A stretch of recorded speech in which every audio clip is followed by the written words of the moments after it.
8 of 10 pilots found difficulties to demonstrate a steep turn maneuvers in private pilot, commercial, and ATP Checkride. Either they cannot maintain the altitude as per ACS standard or not consistently turn at a good rate of turn, also fail to maintain the airspeed. For some people, steep turn is the hardest maneuvers in their flight training. But not after you watch this video. Today, I'm going to share with you my secret to make you master the steep turn maneuvers. Let's talk about the theory behind a perfect steep turn to pass your Checkride.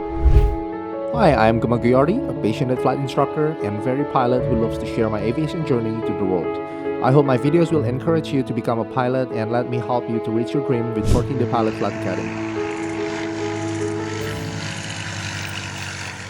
So, what is steep turn? Steep turns is a performance maneuvers that consists of single to multiple 360 and 720 turns in either or both direction using a bank angle between 45 to 60 degrees.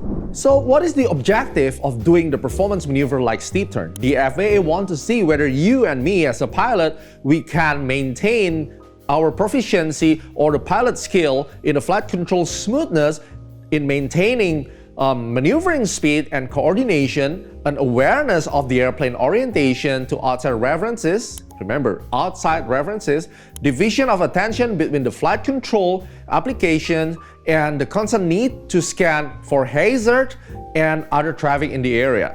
During the check ride of your private pilot or commercial pilot, you are not allowed to maintain your vision inside the cockpit. Or it means you have to see outside, and I will give you a tricks how you divide your attention to the visual reference outside the airplane and when you see the flight instrument. And that will give you the best technique to perform the steep turn based on the ACS standard. Remember, the point of doing the steep turn is, let's say you have the traffic in front of you and you need to turn immediately. Let's say the ATC tell you immediate turn to the left for traffic, then now you are not going to turn like 10 degrees of bank. You need to turn steeper than normal turn. So normally I will do like 45 degrees while we have to maintaining the altitude. Because think about this, when normally you're gonna be head on with the other traffic, most of the time it's gonna happen if you fly in the traffic pattern, or if you're flying in a non-tower airport during the traffic pattern, maybe this is a weekend and a lot of traffic there, then suddenly you realize there is a traffic incoming head on with you, so you need to deviate. While you move, avoiding the other traffic, let's say you're head on and you need to move to the right, the other traffic move to the right, so you need to move a little bit steeper and take 45 degrees at a low altitude. That's why we really need to maintain the altitude during the check ride to demonstrate that you will be able to handle that scenario while you're still looking outside to maintain your separation with the other traffic. During the check ride, we really need to know what the FAA wants.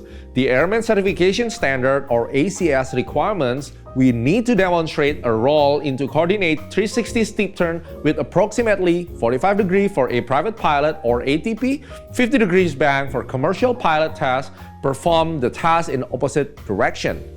Maintain the entry altitude 100 feet plus minus for private pilot, 50 feet plus minus for commercial and ATP with an airspeed plus minus 10 knots from the entry of the maneuvers, banking 5 degrees. So let's say you're doing the 50 degrees steep turn, you need to have the banking about 55 to 45. So that's the range, that's the window, and roll out of the entry heading plus minus 10 degrees.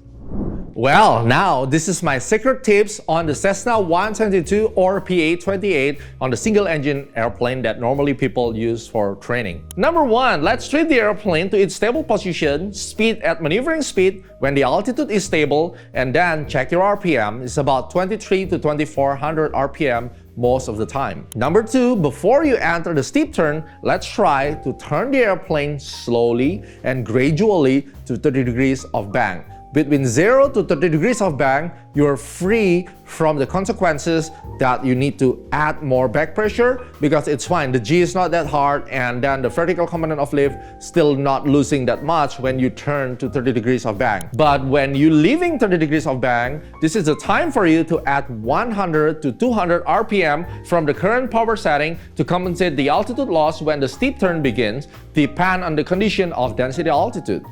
And number 4, this is the time for you to start pulling the yoke smoothly and gradually, just to hold the nose, and you have to feel it. Okay, when you turn 30 degrees, do not pull the yoke yet, do not add a power, but when you pass 30 degrees, you need to add back pressure about 1 inch and add 100 to 200 RPM. You're gonna feel it. Okay, at the first time, you may not be very accurate about 100, 200, you have to take a look, but if you doing that many times, you already know if I add this little power, that's already like 1 to 200 RPM.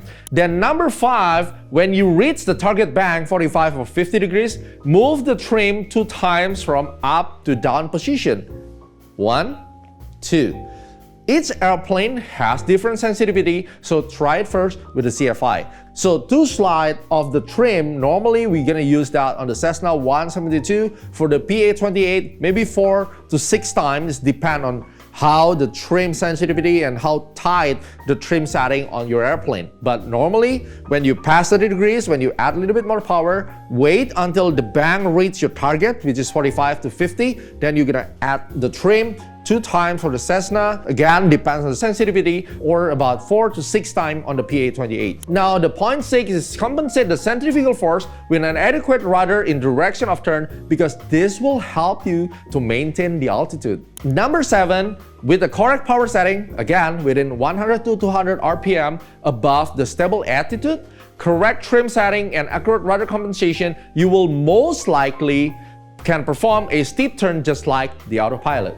Now you understand my secret tips, but when you demonstrate the steep turn, what you really need to watch first is the airspeed. Just looking at the airspeed indicator, you will know whether you are descending or climbing. When the speed decreasing, it means you are climbing. When the speed increasing, it means you are descending. Number 2 is vertical speed. Even though people say that the vertical speed is a laggard flight instrument, I normally use this as alarm to immediately make a correction, especially when you fly the multi-engine airplane and jet like the Boeing 737 or Airbus 320. Pitch of the attitude indicator is number 3. It's legal to do instrument cross-check with your visual reference during the VFR maneuvers as long as visual reference of your flight still a majority. For me, 3 seconds out, 1 second in. My secret is, once the airplane turning and stable maintaining the altitude, we need to keep exact pitch degree all the time. Memorizing and keep cross-checking the visual picture and instrument position will give you perfect steep turn. Remember, 3 seconds out, 1 second in. Now I'm going to demonstrate to you how I teach my students in 14-day accelerated private pilot training how to demonstrate the steep turn like an autopilot. So we're going to trim the airplane very well first. Everything should be very well. Okay, power is good. The steep turn, let's do 100 knots steep turn. Okay. So let's say it's about 25. Okay, yep. So the first step is we're gonna got a trim, like maybe two times of trim. So we're gonna turn left, heading west, right? Yep. After you got 30 degrees, you're gonna add about 100 RPM. Sure. And then go down to the dots and look outside. Now I'm trimming. Okay, and hold the nose. While I'm trimming, the airplane is already set for this pitch, you see? Don't be rough like that. Now, just hold with the finger. You see my finger? Yeah. Like super minor adjustment. You will feel the airplane starting to drop, then you're gonna play around with the yoke like this. So it's dropping, the airspeed will drop. So we're gonna pull super minor correction because the airplane is trimmed. See? I can even do steep turn without touching, you know? See that? So make it 45. So nice and stable, steep turn. No touch. It's like an autopilot because you trim it well. Okay? Understood. And now make a corrections. When you turn back, put the nose down because you're in trim, and you go the other direction. Same after 30. Stand by for back pressure if it's already trimmed. So just keep rolling. Okay? If the airplane goes up, it means you need to bang more.